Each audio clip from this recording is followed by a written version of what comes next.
পহেলা June বৃহস্পতিবার মহান জাতীয় সংসদে অর্থমন্ত্রী উপস্থাপন করলেন আগামী অর্থ বছরের জন্য ৭,৬১,৭৮৫ কোটি টাকার বিশাল বাজেট। এই বাজেটে যেমন স্বস্তিদায়ক কিছু খবর আছে, তেমনি আছে অস্বস্তির নানা দিকও। সেই সঙ্গে এই বাজেটে দেশীয় শিল্পের জন্য এবং তার সুরক্ষার জন্য নেওয়া হয়েছে বেশ কিছু ইতিবাচক দিক, এবং সেই সঙ্গে উদ্যোক্তাদের জন্য আছে নানান ভালো খবর, সেই সঙ্গে কিছু অস্বস্তির খবরও। এসব নিয়েই আমরা সাজিয়েছি আজকের popular life insurance company limited বিস্টক অনুষ্ঠান। আমাদের সঙ্গে উপস্থিত আছেন ওয়ালটন হাইটেক ইন্ডাস্ট্রিজ পিএলসির ব্যবস্থাপনা পরিচালক এবং সিইও জনাব গোলাম মুর্শেদ। জনাব গোলাম মুর্শেদ, আপনাকে স্বাগত জানাচ্ছি এই আলোচনায়। ধন্যবাদ। যে আমরা শুরুতে যেটি বলছিলাম যে এই যে এবারের বাজেট অর্থমন্ত্রী দিলেন, বিশাল বাজেট, ৭,৬১,৭৮৫ কোটি টাকার বাজেট। তো এই বাজেটে তো নানা স্বস্তিদায়ক খবর যেমন আছে, তেমনি অস্বস্তির দিকও আছে। বিভিন্ন আলোচনায়, অর্থনীতি বিশ্লেষকদের আলোচনায় সেটি উঠে এসছে। তো কিন্তু আমরা খেয়াল করেছি দেশীয় যারা ইন্ডাস্ট্রি আছে এবং দেশীয় শিল্পের সুরক্ষার জন্য কিন্তু বাজেটে বেশ কিছু ভালো দিক আছে। তো আমরা একটু আপনার কাছ থেকে শুনতে চাই সেগুলো আসলে এই দেশীয় শিল্পে কি প্রভাব ফেলবে। ধন্যবাদ। আসলে এইবারের বাজেটটা বিগত বছরগুলোর বাজেটের চেয়ে একটু ক্রিটিক্যাল, কারণ অর্থনীতি অবস্থা গ্লোবালি যে খুব ভালো সেটাও না, চ্যালেঞ্জিং ছিল এই বাজেটটা। তো প্রস্তাবিত বাজেটটা দেখার পর আমাদের মনে হয়েছে যে এটা অনেকটাই দেশীয় শিল্প বান্ধব একটি বাজেট হয়েছে। কারণ এই বাজেট যদি এবার কোনো কারণে কোনো রকম এক্সটার্নাল কোনো প্রেশার থাকতো, তাহলে এই প্রত্যেকটি আমাদের এই লোকাল ইন্ডাস্ট্রিগুলো হুমকির মুখে পড়তো। আমাদের যেমন বড় একটি ভ্যাটের এসআরও আমাদের ইন্ডাস্ট্রির জন্য এটা এক্সটেন্ড করা হয়েছে। তো এই মুহূর্তে যদি এটা নিয়ে কোনো রকম প্রবলেম হতো, তাহলে আমাদের ইন্ডাস্ট্রি বিপদে পড়তো। কারণ আপনি জানেন যে বর্তমানে খুব বাজে অবস্থায় গত 6-7 মাস আমরা ফেস করে আসছি। আমরা ডলার ক্রাঞ্চে ফেস করছি, আমরা ইনফ্লেশন ফেস করছি। ইকোনমি নিয়ে মার্কেটও এখন পর্যন্ত স্টেবল হয় নাই, কখনো বাড়ে কখনো কমে। সব কিছু মিলিয়ে আমাদের যেই সকল ইন্ডাস্ট্রি বান্ধব যে সকল পদক্ষেপ নেওয়া দরকার, আমরা দেখলাম গত বৃহস্পতিবার আলহামদুলিল্লাহ সবগুলোই এই শিল্প বান্ধব হয়েছে, প্রত্যেকটা পলিসিগুলোই আমাদের। জি, আপনি যেটি বলছিলেন, এই যে আমরা তো অর্থনীতিতে এমনি একটি চাপের মধ্যে দিয়ে যাচ্ছি, বিশেষ করে অর্থনৈতিক কিছুটা সংকট, বিশেষ করে রাশিয়া ইউক্রেন যুদ্ধ, সেই সঙ্গে মূল্যস্ফীতির চাপ, ডলার ক্রাইসিস, নানান চাপের মধ্য দিয়ে দেশের অর্থনীতি যাচ্ছে। ঠিক সেই সময়ে বাজেটে এই যে সুরক্ষার নানা দিক, বিশেষ করে কর ছাড়, তারপর ভ্যাটে যে সুযোগ সুবিধা আপনাদেরকে দিয়েছে, তো এটি করে আপনারা কি মনে করছেন যে এখন যতটা চাপের মধ্যে আপনারা আছেন, এই বাজেটের ফলে সেটি আপনারা অনেকখানি কাটিয়ে উঠতে পারবেন? একটা হচ্ছে যে এক্সিস্টিং যে বেনিফিটগুলো ছিল সেগুলো এক্সটেন্ড করা হয়েছে। জি, সেটা হচ্ছে স্বস্তির জায়গা, যে হঠাৎ করে এই চাপের মধ্যে নতুন কোনো চাপ আসবে না। তো আলটিমেটলি আমরা যারা এই সেক্টরে যারা আছি, ইন্ডাস্ট্রিতে যারা আছি, তাদের একটা প্ল্যান ছিল যে আমরা যদি এইভাবে এই সময় যদি অন্য কোনো চাপ আসে বা অন্য কোনো পলিসি যদি তৈরি হয়, সেটা আমাদের জন্য প্রবলেমেটিক হবে। সেটা হয় নাই। আলহামদুলিল্লাহ আমরা যে সুযোগটা পেয়েছি সেটাকে বর্তমান ক্রান্তিকালটা আমরা পার করতে পারবো, অনেকটাই কাটিয়ে উঠেছি। সামনের দিনগুলোতে অবশ্যই আমরা কাটিয়ে ওঠার চেষ্টা করব। এবং আবারও মানে সরকারকে ধন্যবাদ যে আসলে ঠিক এই মুহূর্তে যে সকল সুবিধাদি আমাদের চলমান ছিল সেগুলোকে এক্সটেন্ড করে দিয়েছেন, যাতে করে এই ইন্ডাস্ট্রি স্বস্তির জায়গা পাচ্ছে এখন। জি, আমরা তো জানি যে ওয়ালটন হচ্ছে বাংলাদেশের একটা মানে উল্লেখযোগ্য ব্র্যান্ড আর কি। হ্যাঁ, মানুষ এক নামেই ওয়ালটনকে চেনে। তো এই যে বাজেটে যে সুযোগ সুবিধাটা দেওয়া হয়েছে, বিশেষ করে আমরা যদি ফ্রিজের কথা বলি, তারপর হচ্ছে ব্লেন্ডার মেশিন কিংবা রাইস কুকার কিংবা অন্যান্য যে গৃহস্থলী যে সমস্ত পণ্য আমরা ব্যবহার করি, সেক্ষেত্রে আসলে দেশের মানুষ কতটা বেনিফিটেড হবে সেটি যদি একটু বলতেন। আমি একটু আগের গল্পে যাই। বিগত এক যুগ আগে যে সকল প্রোডাক্ট এখন ওয়ালটন সহ সমজাতীয় ইন্ডাস্ট্রি ম্যানুফ্যাকচার করছে দেশে, এক যুগ আগেও কিন্তু এই সকল প্রোডাক্ট ইম্পোর্ট হতো। জি, হয়তো এখন আমরা ভ্যালু দেখতে পাচ্ছি না। যদি এই ইন্ডাস্ট্রিগুলো না হতো, বর্তমানে যে রিজার্ভের আমাদের প্রবলেম বলছি, ইয়ারলি আরও 3 থেকে 4 বিলিয়ন ডলার খরচ বাড়তি থাকতো যদি এই ইন্ডাস্ট্রিগুলো তৈরি না হতো। তো আমি জাস্ট এটাই রিলেট করতে চাচ্ছি যে এক যুগ আগের যে বাংলাদেশের ইন্ডাস্ট্রি এই ইলেকট্রনিক্স সেক্টরে, কনজিউমার ইলেকট্রনিক্স গুডসে, এবং এখনকার অবস্থান জাস্ট নীতি সহায়তা। এই ইন্ডাস্ট্রিকে নীতি সহায়তার কারণেই বাংলাদেশে এই সকল প্রোডাক্ট তৈরি হচ্ছে, বাংলাদেশের মানুষকে সহজলভ্য করে দেওয়া হয়েছে। এবং বিদেশি যে সকল ব্র্যান্ড উচ্চ মূল্যে প্রোডাক্ট বিক্রি করতো, তারাও বাধ্য হয়েছে তাদের প্রোডাক্টের দাম কমিয়ে আনতে। আলটিমেটলি বাংলাদেশি ইন্ডাস্ট্রিগুলোর কারণে এই সকল প্রোডাক্টে বাংলাদেশি প্রোডাক্ট মানুষ ব্যবহার করছে, সহজলভ্য হয়েছে। প্রত্যেকটি ঘরে ঘরে এখন দেখবেন বাংলাদেশে উৎপাদিত পণ্য। শুধু ওয়ালটন না, ওয়ালটন ছাড়া আরও অনেক 8 থেকে 10টি ইন্ডাস্ট্রি তৈরি হয়েছে গত 10 বছরে। শুধু ওয়ালটনেই নাম চলে আসে, হয়তো লিড দিচ্ছি দেখে, কিন্তু আরও কিন্তু ইন্ডাস্ট্রি তৈরি হয়েছে। প্রত্যেকের প্রোডাক্ট কিন্তু বাংলাদেশের প্রত্যেকটি মানুষের ঘরে, যেটা এক যুগ আগেও ছিল না। একে তো হচ্ছে আমাদের ঘরের টাকা ঘরেই থাকে, বাংলাদেশের টাকা বাংলাদেশেই থাকে। বাংলাদেশের মানুষজনের লাইফস্টাইল পরিবর্তন হয়ে গিয়েছে। আপনি জাস্ট একটু চেক 10 বছরের একটু পার্থক্য দেখলে বুঝবেন মানুষের জীবনযাত্রার মান পরিবর্তন করেছে এই শিল্প উন্নয়নের কারণে এবং এই শিল্পকে নীতি সহায়তা দেওয়ার কারণে। সো এটা যদি অব্যাহত থাকে, আমি এক্সট্রা কোনো এই ইন্ডাস্ট্রির জন্য এক্সট্রা সুবিধা চাবো না। দেশের স্বার্থে, এই শিল্পের স্বার্থে যদি এ সকল সুবিধা অব্যাহত থাকে, যে জীবনযাত্রার মান 10 বছরে পরিবর্তন হয়েছে, আমি গ্যারান্টি দিচ্ছি আগামী 10 বছরে সেটা উন্নত দেশের পর্যায়ে চলে যাবে। এই ব্যাপারে আমি শতভাগ নিশ্চিত। না, অবশ্যই দেখেন যে এটা কিন্তু একটা গর্বের বিপ্লব, আমি বিপ্লব বলতে চাই এটাকে। গর্বের তো বিষয় বিপ্লব, যে made in Bangladesh, made in Bangladesh, right. এটা একটা গর্বের জীবনযাত্রার মান পরিবর্তন কিন্তু আসলে বলে হয় না। যখন আমাদের মতো industry fridge, television, air condition, cellphone, laptop, Blender, washing machine, oven, elevator পর্যন্ত বানাচ্ছি, এই সকল প্রোডাক্ট যখন আমি সাপ্লাই দিচ্ছি, প্রোভাইড করছি বাট অ্যাফোর্ডেবল প্রাইসে, তখন কিন্তু মানুষ আর অন্য কোনো বিদেশি ব্র্যান্ডের দিকে ঝুঁকবে না। আর বিদেশি ব্র্যান্ডের দিকে ঝোঁকা মানে আপনার টাকা বাইরে চলে যাচ্ছে। সো আলটিমেটলি আমাদের দেশের মানুষ অ্যাফোর্ডেবল প্রাইসে প্রোডাক্ট পাচ্ছে, লাইফস্টাইলে পরিবর্তন আসছে। তারা এখন স্মার্ট টিভি ইউজ করে প্রত্যেকটা ঘরে ঘরে। ফ্রিজের পানি পাওয়াটা এক সময় দুরূহ একটা ব্যাপার ছিল, যে আসলে গরমের সময় ফ্রিজের পানি ওই দেখা যেত যে অফেন্ডেড, হ্যাঁ, বড় লোক কোনো একটা আত্মীয়ের বাসা থেকে হয়তো নিত, বাট এখন সবার ঘরে আছে। হ্যাঁ, তো এই ব্যাপারটা যে এটা আসলে জীবনযাত্রার মান কিন্তু আসলে নীতি সহায়তা ছিল, নীতি সহায়তার কারণে ইন্ডাস্ট্রি তৈরি হয়েছে। ইন্ডাস্ট্রি এখন দেশকে সাপোর্ট দিচ্ছে যেন প্রত্যেকটা মানুষের জীবনযাত্রার মান পরিবর্তন হয়ে যায়। কিন্তু বাজেটে এবার এই সেক্টরে যতটা স্বস্তি আছে, পাশাপাশি যদি একটু দেখি আমরা, বিশেষ করে মোবাইল ফোন, সেখানে কিন্তু আবার একটু ভ্যাট বেড়েছে। হ্যাঁ, মোবাইল ফোনের ক্ষেত্রে আমি যেটা বলতে চাচ্ছি যে আমাদের ম্যানুফ্যাকচারাররা নিরুৎসাহিত হয়ে যাবে অ্যাসেম্বলারদের চেয়ে, কারণ ভ্যাটের যে টেবিল গ্যাপ তৈরি করা হয়েছে, সেখানে ভ্যালু এডিশনের পার্থক্য 3টি ভাগে ভাগ হয়েছে। যারা পিসিবি সহ মাদারবোর্ড ম্যানুফ্যাকচার করবে, চার্জার ব্যাটারি সহ, আর যারা শুধু চার্জার ব্যাটারি ম্যানুফ্যাকচার করবে, আর যারা শুধু অ্যাসেম্বল করবে। তো পরের দুইটা সেগমেন্টের ভ্যালুয়েশন 20%, আর আমাদের মতো যারা ম্যানুফ্যাকচার করছি এদের 30%। সো আলটিমেটলি পরের দুই সেগমেন্টে কিন্তু ভ্যালুয়েশনের কোনো গ্যাপ তৈরি করা হয় না। হোয়ারাজ আমাদের যে ভ্যাটের সাথে আমাদের নেয়ারার যেই কম্পিটিটর বা যারা অ্যাসেম্বলার, যারা ব্যাটারি সেলফ চার্জার বানাচ্ছে, তাদের সঙ্গে গ্যাপটা খুবই সীমিত। সো এই গ্যাপ দিয়ে আসলে সাস্টেন করা বা লং রানে মুভ করা খুব কষ্ট যারা ম্যানুফ্যাকচার করছে, কারণ ম্যানুফ্যাকচার তো এত সহজ না। আমাদের বিশাল ইন্ডাস্ট্রি তৈরি করতে হয়েছে, এখানে বিশাল সেট আপ আছে আমাদের এখানে, বিনিয়োগটা অনেক বড়। আর এই বিনিয়োগে যদি নিরুৎসাহিত হয়ে যায় কোনো কারণে, সেটা আসলে এই শিল্পের জন্য খুব ভালো কিছু হবে না। তবে আমি আশা করছি এটা যেহেতু প্রস্তাবিত বাজেট, যারা ইন্ডাস্ট্রিতে আমরা যারা আছি, আমরা হয়তো অ্যাড্রেস করলে এটা সমাধান হয়ে যেতে পারে। না, একই সঙ্গে এটাকে সাংঘর্ষিক মনে করছেন কিনা? একদিকে বলা হচ্ছে যে স্মার্ট বাংলাদেশ তৈরি হচ্ছে, ডিজিটাল বাংলাদেশ। হ্যাঁ, ঠিক এই মুহূর্তে সাংঘর্ষিক বলতে চাচ্ছি না, কারণ প্রস্তাবিত বাজেট সুযোগ আছে, আমরা অ্যাপ্রোচ করবো, ইনশাল্লাহ সেটা ঠিক হয়ে যাবে। হয়তো কোনো একটা ভালো কিছুর জন্যই করা হয়েছিল, বাট আমরা অ্যাড্রেস করবো যেটা আসলে এটা করলে ভালো হয়। আমি হোপফুল যে ইনশাল্লাহ এটা আমরা প্রপারলি অ্যাড্রেস করলে ঠিক হয়ে যাবে ইনশাল্লাহ। না, কিন্তু আরেকটি বিষয় যেটি বলছেন আপনি, যেটা বললেন যে গত 10 বছরে বাংলাদেশটা অনেক চেঞ্জ হয়েছে। এখন ঘরে ঘরে আমরা টিভি, ফ্রিজ, মানে এমন কোনো জিনিস নাই আধুনিক যেটি আমরা ইউজ করছি না, এবং সেটি প্রত্যন্ত গ্রামেও গিয়েছে। এটা অস্বীকার করার আসলে কোনো সুযোগ নাই।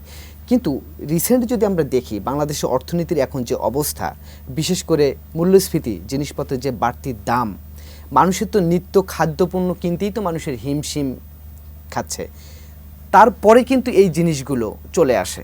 তো সেক্ষেত্রে এই যে মূল্যস্ফীতির যে চাপ, সেই চাপ মোকাবেলা করে আসলে আপনাদের এই বিজনেসটাতে এটার ইম্প্যাক্ট পড়ছে কিনা? মানুষ টিভি, ফ্রিজ বা এই সমস্ত আনুষঙ্গিক জিনিসপত্র কম কিনছে কিনা? হ্যাঁ, ইম্প্যাক্ট তো কিছুটা অবশ্যই, এটা স্বাভাবিক। এই সময়ে মানে আমরা হয়তো 10 বছর একটা প্যাটার্নে, পুরা দেশবাসী একটা প্যাটার্নে চলে অভ্যস্ত হয়ে আছি। হঠাৎ পরপর 2 বছর কোভিডের প্রেশার ছিল, তারপরে গ্লোবাল যেই জিওপলিটিক্যাল ইস্যু, গ্লোবাল ক্রাইসিসটা, রাশিয়া ইউক্রেন যুদ্ধ, এটা তো আমাদের মানে হোয়াট এভার এক্সপেক্টেড ছিল না। এই কারণে এই টাইমে ক্রান্তি লগ্নে চাপ তো কিছুটা অবশ্যই আছে। কিন্তু আমি আমার পয়েন্ট অফ ভিউ থেকে যে যখন ক্রাইসিস মোমেন্ট থাকবে তখন আমাদের প্রপার প্ল্যানিংয়ে আগাতে হবে এবং সেই প্ল্যানিংয়ে আমাদের দেশ আগাচ্ছে। আর খুব স্বাভাবিক, দেশ যখন উন্নতির দিকে যাবে তখন একটা ট্রানজিশন পিরিয়ড যায়, এটা আমাদের মেনে নিতে হবে। আমি কোনো পক্ষ বা বিপক্ষের কথা বলছি না, আমি সব পক্ষে আমার বাস্তবতাটাকে মেনে নিয়ে চলতে হবে। কারণ আমাদের যারা বাংলাদেশের 18 কোটি মানুষ এখন সবাই এই ইন্ডাস্ট্রির কাস্টমার, যার যা লাইফ স্টাইলে সবাই পরিবর্তনটা চায়। জি, হয়তো একটি ধাক্কা যাচ্ছে, এই ধাক্কাটা হয়তো আমরা যদি সামলে নিতে পারি সামনের দিনগুলো আমাদের ভালো হবে। তা আমরা হোপফুল যে আমরা যেরকম আমাদের সেল রেভিনিউ কমেছে, মার্কেটের ডিমান্ড কমেছে, তার মানে এই না যে হতাশ হয়ে যাওয়ার মতো কিছু। সব সময় তো একটা কার্ভ থাকবে না, ডাউন কার্ভ মাঝে মধ্যে আসবে। সেই ইকোনমিতে, অর্থনীতিতে এখন সেই ডাউন কার্ভটা হয়তো যাচ্ছে। আমি হোপফুল যে ঠিক এই চাপটা যদি আমরা সামলে নিতে পারি, এই শিল্পগুলোকে সাপোর্ট দিয়ে, পলিসি লেভেলে সাপোর্ট দিয়ে, সেটা ইন্ডাস্ট্রি যদি সাপোর্ট পায় আলটিমেটলি এন্ড কাস্টমার সাপোর্ট পাবে। যখন শিল্প নীতিগুলো সহজ হয়ে যাচ্ছে, যেহেতু বাজেটটাই সেই রিফ্লেকশন দিচ্ছে আমাদের, আমি হোপফুল যে খুব শীঘ্রই আমাদের সেই চাপ থেকে আমরা বের হয়ে আসতে পারি। আমরাও আশাবাদী হতে চাই। তো আমরা এ ব্যাপারে আপনার আরও কথা শুনবো, তবে তার আগে নিচ্ছি ছোট্ট একটি বিরতি। Thank you. দর্শক, আপনারা দেখছেন popular life insurance company limited বিস্টক। এবার নিচ্ছি ছোট্ট একটি বিরতি, আমাদের সঙ্গেই থাকুন, ফিরছি একটু পর।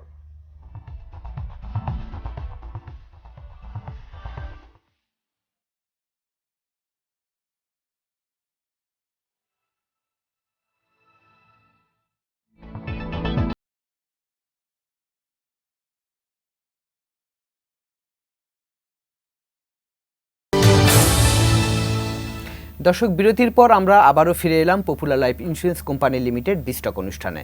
আমরা আলোচনা করছিলাম এই বাজেট এবং সেই বাজেটে দেশীয় শিল্পের কতটা সুরক্ষা এবং সেই সঙ্গে দেশের অর্থনীতির নানা দিক নিয়ে। আমাদের সঙ্গে আছেন ওয়ালটেক হাইটেক ইন্ডাস্ট্রিজ পিএলসির ব্যবস্থাপনা পরিচালক এবং প্রধান নির্বাহী কর্মকর্তা জনাব গোলাম মুর্শেদ। গোলাম মুর্শেদ, আমরা যে বিষয়ে আলোচনায় ছিলাম, এই যে আপনি বলছিলেন যে অর্থনৈতিক যে চাপের মধ্য দিয়ে অর্থনীতি যাচ্ছে, বিশেষ করে রাশিয়া ইউক্রেন যুদ্ধের কারণে। তো আমরা দেখলাম যখন রাশিয়া ইউক্রেন যুদ্ধটা শুরু হলো, তার পরপরই কিন্তু বিশেষ করে ডলারের ক্রাইসিসটা শুরু হয়ে গেল, ডলারের বাড়তি দাম হয়ে গেল।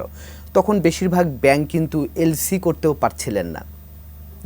আমরা আপনাদের মতো না, অনেক উদ্যোক্তাই কিন্তু আমাদেরকে এই উদ্বেগের কথাটা জানিয়েছিলেন যে তারা এলসি করতে পারছেন না, ব্যাংকগুলো হেল্প করছে না।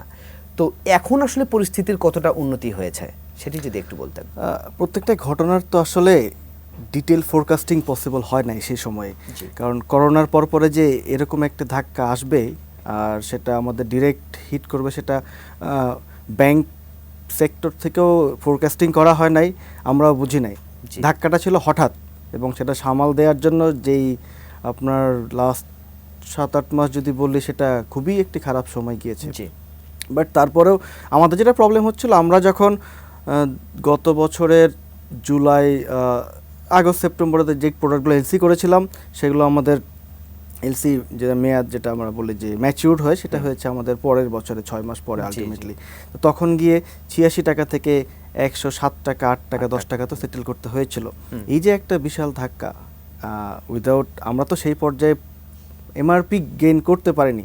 তো আমাদের যে টাকাটা বাড়বে, ইউজুয়ালি কনজিউমার যেই খাবার নিত্যদ্রব্যের পণ্যে কী হয়, যে খরচটা বাড়ে সেটা কাস্টমার এন্ডে পাস আউট করে দেওয়া সম্ভব হয়। বাট আমাদের প্রোডাক্ট তো সেরকম না। এই ইন্ডাস্ট্রিতে হচ্ছে যে কাস্টমারটা খাদ্যদ্রব্য, বস্ত্রের পরের সেগমেন্টে হয়তো প্রায়োরিটি দেয়। সেক্ষেত্রে আমাদের এই পরিমাণ যদি আমি এমআরপি গেইন করতাম, হয়তো বা জিরো সেল করতে হইতে পারতো। এই কারণে আমরা আসলে করতে পারিনি। আমরা যেটা করেছি দেশের মানুষের স্বার্থে, আমাদের প্রফিট জলাঞ্জলিই বলি, জলাঞ্জলি দিয়ে হলেও আমাদের দেশের মানুষের স্বার্থে আমাদের প্রোডাক্টটা মার্কেটে সাপ্লাই দিতে হয়েছিল, কারণ আমরা বাউন্ড যে 10 বছর ব্যবসা করেছি, এই 6 মাস যদি সেটুকু সার্ভাইভ করতে না পারি, সাস্টেন করতে না পারি, তাহলে আসলে এই এত নীতি সহায়তা পেয়ে আসলে কিছু থাকে না। সেতটুকু সক্ষমতা প্রত্যেকটি ইন্ডাস্ট্রি থাকা উচিত। এই দায়িত্ববোধ থেকে আসলে আমরা সেই পরিমাণ এমআরপি ইনক্রিজ করিনি, আসলে চিন্তাভাবনা করিনি, যাতে করে দেশের মানুষের এই প্রোডাক্টগুলো নিয়ে যাতে কোনো ক্রাইসিস বা সংকট, কৃত্রিম সংকট তৈরি না হয়। আলটিমেটলি অতিরিক্ত দাম বাড়িয়ে দেওয়া, কৃত্রিম সংকট তৈরি করা, সেটা আমাদের ইন্ডাস্ট্রির পক্ষ থেকে আমরা করিনি। আমরা নিজেদের কিছুটা বার্ডেন দিয়েছি, কিছুটা আমরা বহন করেছি, মিউচুয়ালি আমরা পার করেছি। এখন অনেকটা স্টেবল, ডলার রেটটা গত 3 মাস ধরে এখন অনেকটা স্টেবল। এখন ইন্ডাস্ট্রি যেই ফ্লো দেখছি আমরা আমাদের তো এখন পিক টাইম যাচ্ছে, সামনে কোরবানি ঈদ, আমাদের এটাই পিক টাইম। এখন আলহামদুলিল্লাহ এখন আমরা ভালো দেখছি, বাট এখনও মানে ফোরকাস্টিংটা আমাদের আসলে জানা নাই যে 6 মাস পরে যে আসলে কি হবে। এইটাই হচ্ছে এখন মানে বিপদের কারণ। যদি হয় তাহলে এটাই হবে যে আমরা আসলে জানি না যে 6 থেকে 7 মাস পরে এই রেটটা গিয়ে কোথায় ঠেকবে, বা আমরা আসলে কি প্ল্যান করা উচিত, বা কত রেট ধরে আমরা আমাদের এমআরপি ফিক্স করব, প্রফিট কত করব। আগেরবারও প্রবলেম তাই হয়েছিল, এখন ঠিকঠাক আছি। হয়তো আশা করব যেন না হয়, সে ব্যাপারে পদক্ষেপ নেবেন, পদক্ষেপ নিয়েছেন অলরেডি। ঠিক ওই সময় গভর্নমেন্ট যে আরেকটি ডিসিশন নিয়েছিল যে বিলাসবহুল পণ্য আমদানি যে নিরুৎসাহিত করা হয়েছিল, কোনো কোনো ক্ষেত্রে যেমন গাড়ির ক্ষেত্রে 100% এলসি মার্জিন করা হয়েছিল। তো আপনারা কি মনে করেন যে গভর্নমেন্টের এই সিদ্ধান্তটি কি সঠিক ছিল না? শতভাগ সঠিক ছিল। আমি বাংলাদেশ ব্যাংকের গভর্নর মহোদয়কে সাধুবাদ জানাই ইন্ডাস্ট্রির পক্ষ থেকে, যে উনি ঠিক ওই সময় এই সিদ্ধান্ত না নিলে আজকে হয়তো ডলার ক্রাইসিস বা আমরা রিজার্ভের অ্যামাউন্ট আরও হয়তো কমে যেত। কারণ আমরা সার্ভাইভ করতে হবে, খুব স্বাভাবিক। অহেতুক বিলাসী দ্রব্যের প্রতি ঝোঁক না রেখে দেশীয় উৎপাদিত, দেশে সক্ষম আমি তৈরি করতে পারি, এই প্রোডাক্টটা ব্যবহার করলে দেশ ভালো থাকবে। এই নীতিতে আসলে আমি কাউকে ছোট করছি না, উইথ ডিউ রেসপেক্ট প্রত্যেকটি ইন্ডাস্ট্রিকে সম্মান দেখাচ্ছি। এই ক্রান্তি লগ্নে আসলে এই যে মধুমাস চলছে, বাংলাদেশে কোন ফলটা হয় না, ফল তো আমদানি করার খুব একটা প্রয়োজন নাই। বাংলাদেশের সকল কিছুই আমি মনে করি আমার জায়গা থেকে, আমি তো আমার ইন্ডাস্ট্রিটা জানি, আমার ইন্ডাস্ট্রি শতভাগ উৎপাদনে সক্ষম বাংলাদেশে। ওয়ালটন ব্র্যান্ডের যে সকল প্রোডাক্ট তৈরি হয় এমন ঘরে লাগে না এমন কিছু এখন আমরা, এমন না যে এমন কিছু বানায় না আমরা। সো আমাদের মতো আরও ইন্ডাস্ট্রি আছে, এই ইন্ডাস্ট্রির প্রত্যেকটা ইচ অ্যান্ড এভরি প্রোডাক্ট বাংলাদেশে উৎপাদিত হচ্ছে, বাংলাদেশ সক্ষম। সেক্ষেত্রে এই সকল প্রোডাক্ট এখন আর আমদানি করার, বিলাসিতা করার কোনো প্রয়োজন নাই। ফলের ব্যাপারে ফল আমদানির প্রয়োজন নাই, খাদ্যদ্রব্য আমি মনে করি না যে এখন এই মুহূর্তে মানে বিলাসিতা দেখানোর কোনো প্রয়োজন আছে। সরকারের এই পদক্ষেপে সাধুবাদ জানাই আমাদের ইন্ডাস্ট্রির পক্ষ থেকে, এটা যেন বহাল থাকে। যতই আমি বিলাসদ্রব্য পণ্য আমদানি কম করব, তত আমার রিজার্ভ ঠিক থাকবে, আমার লিকুইডিটি ঠিক থাকবে, দেশের অর্থনীতি ঠিক থাকলে আমাদের মতো যারা শিল্প নিয়ে, বড় শিল্প নিয়ে যারা মুভ করছেন তারা ভালো থাকবে। আর এই সকল শিল্প ভালো থাকলে দেশের মানুষের কাছে সহজলভ্য হয়ে যাবে সকল ধরনের পণ্য, মানুষের জীবনযাত্রার মান বাড়বে। জি, গোলাম মুর্শেদ, আমার এবার শেষ প্রশ্ন একটা করতে চাই। এই যে আপনি বলছিলেন যে অর্থনৈতিক ক্রাইসিস যেটা শুরু হয়েছিল, বিশেষ করে ডলার সংকট, সেটি আপনারা কাটিয়ে উঠছেন এবং ধীরে ধীরে আপনার গতিতে ফিরছেন। কিন্তু ঠিক সেই মুহূর্তে আমরা আসলে দেখছি কি, বিশেষ করে বিদ্যুৎ বিভ্রাট, এই যে গ্যাস বিদ্যুতের যে সংকটটা, তো সেটি আসলে মোকাবেলা করে আপনারা কিভাবে সাস্টেইন করবেন, বা আপনারা কি ভাবছেন, বিষয়টি আপনাদেরকে কতটা উদ্বিগ্ন করে তুলছে? বিদ্যুৎ বিভ্রাট তো আসলে ম্যান মেড না। ধরেন আপনার ডলার ক্রাইসিস যাচ্ছে, আপনার তো পেট্রোলিয়াম জ্বালানি কিনতে হবে, তো জ্বালানি কেনার টাকা যদি কোনো কারণে শর্টেজ হয়, আলটিমেটলি এই সেক্টরে একটি প্রবলেম আসবে। সেটা হয়তো সাময়িককালে হয়েছে। আর আমাদের মতো ইন্ডাস্ট্রিতে আমরা যেটা করেছি, আমরা নিজ উদ্যোগেই, উৎপাদন ব্যাহত হবে কিনা না, আমরা নিজ উদ্যোগেই গত বছরের শুরুর দিকে প্ল্যান করেছিলাম সোলার ইন্ট্রোডিউস করবো আমাদের ফ্যাক্টরিতে। রাইট নাও আলহামদুলিল্লাহ 6 মেগাওয়াট আমরা করে ফেলেছি। তো এই যে একটা স্বপ্রণোদিত উদ্যোগ, এটা তো আসলে সরকারের বলে দেওয়ার কিছু নাই। প্রত্যেকটা ইন্ডাস্ট্রি যদি চায়, চেষ্টা করলে যার যার রিকোয়ারমেন্টের অলমোস্ট 70 থেকে 80% সোলার করে ফেলা সম্ভব। আমরা করে ফেলেছি, আমরা এই বছর শেষ নাগাদ 12 মেগাওয়াট করে ফেলবো। তা আমাদের প্রবলেমটা হয় না, কারণ আমাদের এই সাপোর্টটা ছিল। আলটিমেটলি এই সাপোর্টটা যেটা হবে, নিজের তো খরচ কমবেই, দেশীয় বিদ্যুৎ উৎপাদনের উপর চাপ কমবে। আমি যদি প্রত্যেকটি পদে পদেই এখন বিদ্যুৎ বিভ্রাটের দোষ দেই বা সরকারকে চাপ দেই, সেটাও খুব একটা বুদ্ধিমানের কাজ হবে না। কারণ আমাদের তো অপশন আছে, সাময়িক সমস্যাটা মেনে নিতে হবে। হ্যাঁ, আমাদের তো সুযোগ আছে। সোলার প্ল্যান্ট করতে, solar rooftop solar power use করতে তো কেউ না করে না। আলটিমেটলি এটা উৎসাহ দেওয়া হচ্ছে গ্রিন টেকনোলজি হিসেবে। সাস্টেনেবিলিটির একটি পার্ট যে আমরা green technology, green energy use করব। সোলার যদি আমরা স্বাবলম্বী হয়ে যাই, বিশাল একটি ব্যাপার, আপনার খরচ তো অর্ধেক কমে যাবে, আর সেন্ট্রাল গ্রিডেও আমার চাপটা কমবে। তো ওয়ালটন করেছে, আমি আশা করব বড় বড় ইন্ডাস্ট্রি সবাই যেন সোলারের দিকে ঝুঁকি, দেশের সবুজ এনার্জি, সবুজ শক্তি ব্যবহারের ব্যাপারটাও আমাদের খেয়াল রাখতে জি, হবে। সকল উদ্যোক্তাদের প্রতি আমাদেরও আসলে এই আহ্বানই থাকবে। জনাব গোলাম মুর্শেদ, আমরা আলোচনার একেবারে শেষ পর্যায়ে চলে এসেছি। আপনাকে অসংখ্য ধন্যবাদ আমাদেরকে সময় দেওয়ার জন্য। আপনাকে ধন্যবাদ, এই টিএন পরিবারের সবাইকে, ওয়ালটন পরিবারের পক্ষ থেকে ধন্যবাদ। জি, থ্যাংক ইউ। দর্শক, এই ছিল আজকের popular life insurance company limited বিস্টক। আগামীতে আবারও দেখা হবে অন্য কোনো বিষয় নিয়ে। সে পর্যন্ত ভালো থাকুন, সুস্থ থাকুন, এটিএন নিউজের সঙ্গেই থাকুন।